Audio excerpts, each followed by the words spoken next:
राधे राधे। कैसे हैं आप लोग? ईश्वर कृपा से आप सब अच्छे होंगे। ईश्वर सबकी कृपा बनाए रखे, सबका कल्याण करे। आज मैं बताने जा रही हूँ माघ माहत्म में महात्मा पुष्कर के द्वारा नरक में पड़े हुए जीवों का उद्धार कैसे हो। तो इसके बारे में मैं आपको बताने जा रही हूँ, तो इसका वर्णन करने जा रही हूँ। आप लोग पूरे वीडियो को ध्यानपूर्वक सुनिए, और हाँ, आपको अगर वीडियो पसंद आए तो आप वीडियो को लाइक शेयर अवश्य कीजिए और कमेंट अवश्य कीजिए कि आपको वीडियो कैसा लगा।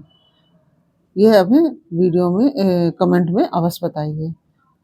चलिए अब वर्णन करते हैं। महात्मा पुष्कर के द्वारा नरक में पड़े हुए जीवों के उद्धार का वर्णन करते हैं।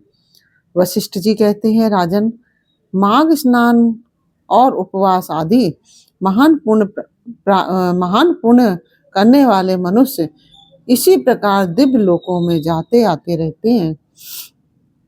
पुण्य ही सर्वत्र आने जाने का कारण है।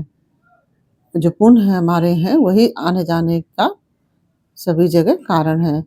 और पूर्व काल में विप्रवर पुष्कर भी यमलोक में गए थे और वहां बहुत से नारकीय जीवों को नरक से निकालकर फिर यहीं आप पूर्वत अपने घर में रहने लगे। त्रेता युग में जब भगवान श्री रामचंद्र जी राज्य करते थे, तभी एक समय किसी ब्राह्मण का पुत्र मरकर यमलोक में गया और पुनः वह जी उठा।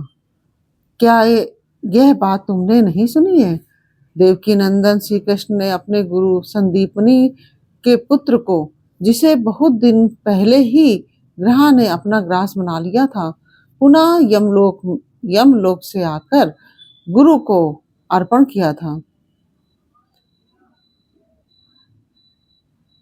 जो संदीपनी जो श्री कृष्ण भगवान के गुरु थे, उनके पुत्र को बहुत पहले ही ग्रह ने ग्रास बना लिया था और पुनः यमलोक से लाकर गुरु को भगवान कृष्ण ने अर्पण किया था। इसी प्रकार और भी कई मनुष्य यमलोक से लौटकर आए हैं।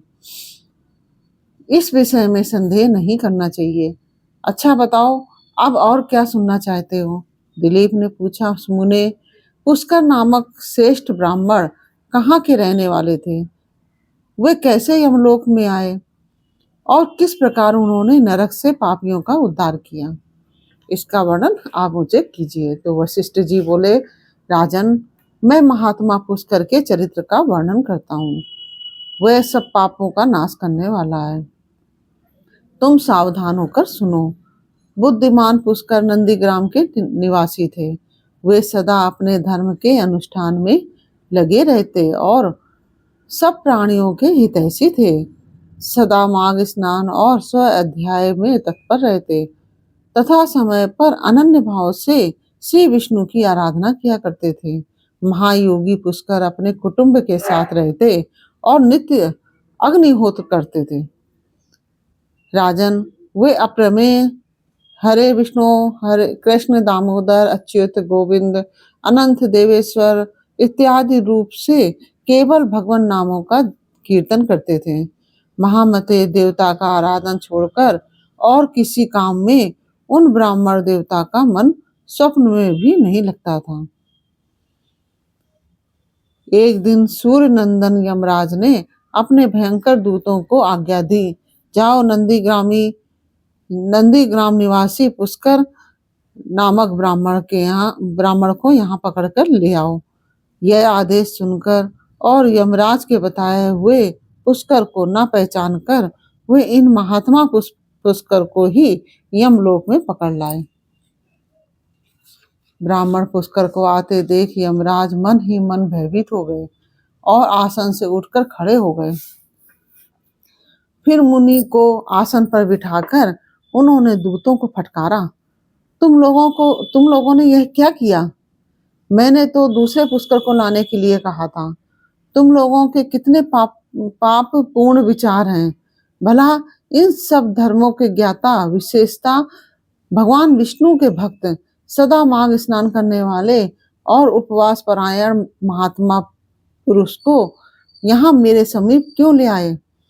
दूतों को इस प्रकार डांट बताकर प्रेतराज यम ने पुष्कर से कहा, ब्राह्मण, तुम्हारे पुत्र और स्त्री आदि सब बांधव बहुत व्याकुल होकर रो रहे हैं, अतः तुम भी अभी जाओ। तब पुष्कर ने यम से कहा, भगवान, जहाँ पापी पुरुष यातना में शरीर धारण करके कष्ट भोगते हैं, उन सब नरकों को मैं देखना चाहता हूँ। यह सुनकर सूर्य कुमार यम ने पुष्कर को सैकड़ों और हजारों नरक दिखाए। पुष्कर ने देखा पापी जीव नरकों में पड़कर बड़ा कष्ट भोगते हैं। कोई सूली पर चढ़े हैं, किन्हीं को व्याघ्र खा रहा है, कोई जिससे वे अत्यंत दुखी हो रहे हैं, कोई तपी हुई बालू पर जल रहे हैं, किन्हीं को कीड़े खा रहे हैं, कोई जलते हुए घड़े में डाल दिए गए हैं, जलते हुए घड़े में डाल दिए गए हैं, कोई कीड़ों से पीड़ित हैं, कोई असी पत्र वन में दौड़ रहे हैं, जिससे उनके अंग छिन्न भिन्न हो रहे हैं, किन्हीं को आरों से चीरा जा रहा है, कोई कुल्हाड़ों से काटे जा रहे हैं, किन्हीं को खारी कीचड़ में कष्ट भोगना पड़ता है, किन्हीं को सुई चुबो चुबो कर गिराया जाता है, और कोई सर्दी से पीड़ित हो रहे हैं। उनको तथा अन्य जीवों को नरक में पड़कर यातना भोगते देख पुष्कर को बड़ा दुख हुआ। वे उससे बोले, क्या आप लोगों ने पूर्व जन्म में कोई पुण्य नहीं किया था, जिससे यहाँ यातना में पड़कर आप सदा दुख भोगते हैं? नरक के जीवों ने कहा, विप्रवर, हमने पृथ्वी पर कोई पुण्य नहीं किया था, इसी से इस यातना में पड़कर जलते और बहुत कष्ट उठाते हैं। हमने पराई स्त्रियों से अनुराग किया, दूसरों के धन चुराए, अन्य जीवों की हिंसा की, बिना अपराध ही दूसरों पर लांछन लगाए, ब्राह्मणों की निंदा की, तथा जिनके भरण पोषण का भार अपने ऊपर था उनके भोजन किए बिना ही हम सबसे पहले भोजन कर लेते थे। इन्हीं सब पापों के कारण हम लोग इस नरक अग्नि में दग्ध हो रहे हैं। प्यासी गौवें जब जल की ओर दौड़ती हुई जाती, तो हम सदा उनके पानी पीने में विघ्न डाल दिया करते थे। गौवों को कभी खिलाते पिलाते नहीं थे, तो भी उनका दूध दूकर पेट पालने में लगे रहते थे। याचकों को दान देने में लगे हुए धार्मिक पुरुषों के कार्य में रोड़े अटकाया करते थे। अपनी स्त्रियों को त्याग दिया था, व्रत से भ्रष्ट हो गए थे, दूसरे के अन्न में ही सदा रुचि रखते थे, पर्वों पर भी स्त्रियों के साथ रमण करते थे। ब्राह्मणों को देने की प्रतिज्ञा करके भी लोग बस उन्हें दान नहीं दिया। हम धरोहर हड़प लेते थे, मित्रों से द्रोह करते तथा झूठी गवाही देते रहते थे। इन्हीं सब पापों के कारण आज हम दग्ध हो रहे हैं। पुष्कर ने कहा, क्या आप लोगों ने भगवान जनार्दन का एक बार भी पूजन नहीं किया? इसी से आप ऐसी भयानक दशा को पहुंचे हुए हैं। जिन्होंने समस्त लोकों के स्वामी भगवान पुरुषोत्तम का पूजन किया है, उन मनुष्यों का मोक्ष तक हो जाता है। जो भगवान पुरुषोत्तम का पूजन करते हैं, यानी कि भगवान विष्णु का पूजन करते हैं, उन मनुष्यों को मोक्ष तक हो सकता है। फिर पाप क्षय की तो बात ही क्या है। अतः प्राय आप लोगों ने श्री पुरुषोत्तम के चरणों में मस्तक नहीं झुकाया है। इसी से आपको इस अत्यंत भयंकर नरक की प्राप्ति हुई है। अब यहाँ हाहाकार करने से क्या लाभ? निरंतर भगवान श्री हरि का स्मरण कीजिए। वे श्री विष्णु समस्त पापों का नाश करने वाले हैं। मैं भी यहाँ जगदीश्वर के नामों का कीर्तन करता हूँ। वे नाम निश्चय ही आपका कल्याण करेंगे। नरक के जीवों ने कहा, ब्राह्मण, हमारा अंतःकरण अपवित्र है, हम अपने पाप से संतप्त हैं। ऐसे समय में आपके शरीर को छूकर बहने वाली वायु हमें परम आनंद प्रदान करती है। धर्मात्मन, आप कुछ देर तक यहाँ ठहरिए, जिससे हम दुखी जीवों को क्षण भर भी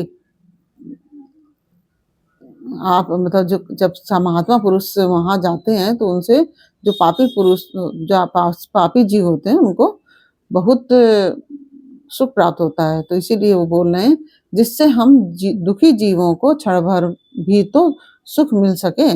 ब्राह्मण आपके दर्शन से भी हमें बड़ा संतोष होता है। अहो हम पापी जीवों पर भी आपकी कितनी दया है। यमराज ने कहा, धर्म के ज्ञाता पुष्कर, तुमने नरक देख लिए, अब जाओ। तुम्हारी पत्नी दुख और शोक में डूबकर रो रही है। पुष्कर बोले, भगवान, जब तक इन दुखी जीवों की आवाज कानों में पड़ती है तब तक कैसे जाऊं? जाने पर भी वहां मुझे क्या सुख मिलेगा? आपके किंकरों की मार खाकर जो आग के ढेर में गिर रहे हैं, उन नारकीय जीवों की यह दिन रात की पुकार सुनिए। कितने ही जीवों के मुख से निकली हुई यह ध्वनि सुनाई देती है, हाय मुझे बचाओ, मेरी रक्षा करो, रक्षा करो। समस्त भूतों के आत्मा और सबके ईश्वर सर्वव्यापी श्री हरि की मैं नित्य आराधना करता हूँ। इस सत्य के प्रभाव से नारकीय जीव तत्काल मुक्त हो जाएं। भगवान विष्णु सब में स्थित हैं और सब कुछ भगवान विष्णु में स्थित है। इस सत्य से नारकीय जीवों का तुरंत क्लेश से छुटकारा हो जाए। हे कृष्ण, हे अच्युत, हे जगन्नाथ, हे हरे, हे विष्णु, हे जनार्दन, यहाँ नरक के भीतर यातना में पड़े हुए इन सब जीवों की रक्षा कीजिए। पुष्कर के द्वारा उच्चारित भगवान के नाम सुनकर वहां नरक में पड़े हुए सभी पापी तत्काल उससे छुटकारा पा गए। वे सब बड़ी प्रसन्नता के साथ पुष्कर से बोले, ब्राह्मण, हम नरक से मुक्त हो गए हैं। इससे संसार में आपकी अनुपम कीर्ति का विस्तार हो। यमराज को भी इस घटना से बड़ा विस्मय हुआ। वे पुष्कर के पास जा प्रसन्नचित होकर वरदान के द्वारा उन्हें संतुष्ट करने लगे। वे बोले, धर्मात्मन, तुम पृथ्वी पर जाकर सदा वहीं रहो। तुम्हें और तुम्हारे सुहृदयों को भी मुझसे कोई भय नहीं है। जो मनुष्य तुम्हारे महात्म्य का प्रतिदिन स्मरण करेगा, वे मेरी कृपा से अपमृत्यु का भय नहीं होगा। उसे हमारी कृपा से अपमृत्यु का भय नहीं होगा। वशिष्ठ जी कहते हैं, यमराज के यूं कहने पर पुष्कर पृथ्वी पर लौट आए और यहाँ पूर्ववत स्वस्थ हो भगवान मधुसूदन की पूजा करते हुए रहने लगे। राजन, मेरे द्वारा कहे हुए महात्मा पुष्कर के इस महात्म्य को जो सुनता है उसके सारे पापों का नाश हो जाता है। भगवान विष्णु का नाम कीर्तन करने से जिस प्रकार नरक से भी छुटकारा मिल जाता है, वह प्रसंग मैंने तुम्हें सुना दिया। आदि पुरुष परमात्मा के नामों की थोड़ी सी भी स्मृति संचित पापों की राशि का तत्काल नाश कर देती है। यह बात प्रत्यक्ष देखी गई है। फिर उन जनार्दन के नामों का भली भांति कीर्तन करने पर उत्तम फल की प्राप्ति होगी। इसके लिए तो कहना ही क्या है। इस प्रकार से यह मैंने आपको महात्मा पुष्कर के द्वारा नरक में पड़े हुए जीवों के उद्धार की कहानी का वर्णन कह सुनाया। यह वर्णन आपको कैसा लगा, यह मुझे कमेंट बॉक्स में अवश्य बताइए। अच्छा लगा हो तो वीडियो को लाइक शेयर अवश्य कीजिए और कमेंट में राधे राधे अवश्य लिखिए। और यह भी बताइए कि कहानी आपको कैसी लगी। और यह बहुत ही, क्योंकि परमात्मा के नाम के अलावा कुछ भी नहीं है, इसलिए नाम जप अवश्य करना चाहिए, सभी को करना चाहिए। आपके पास समय नहीं है तो आप चलते फिरते नाम जप कीजिए, लेकिन परमात्मा का नाम हमेशा लेते रहिए, तो इससे सभी का कल्याण होगा और हम सबको सुख समृद्धि प्राप्त होगी। हमारे जीवन में जो कष्ट है वो दूर होंगे। और भाई जो हमने प्रारब्ध में किया है वो तो हम सबको मिलेगा ही, लेकिन उसको सहने की शक्ति मिलेगी, उसको जो हमारे पाप हैं वो कट जाते हैं। तो इस तरह से आप सभी को भगवान श्री हरि का या जो आपके इष्ट है उनका नाम जप अवश्य करना चाहिए। और यह जानकारी आपको कैसी लगी ये मुझे कमेंट बॉक्स में अवश्य बताइए। फिर मिलते हैं आपसे अगले वीडियो में एक नई कहानी, एक नई जानकारी के साथ। तब तक के लिए राधे राधे।